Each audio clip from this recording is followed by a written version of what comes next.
আসসালামু আলাইকুম, সবাই কেমন আছেন? আশা করছি সবাই ভালো আছেন। তো এই যে ইফতারিতে আয়োজন, এখানে পেয়ারা, আপেল, খেজুর, শসা, আর এখানে খাসির কিছু মাংস ছিল, তো এগুলোতে খিচুড়ি করতেছি।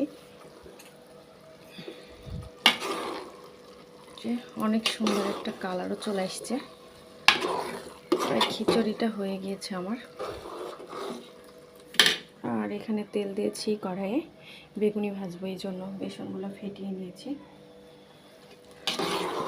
তো এরকম কিন্তু খিচুড়ি হলে মজা লাগে খাসির মাংস দিয়ে। এখানে কিছু সবজিও অ্যাড করছি আমি, গাজর, কিছু আলু, মসুরের ডাল।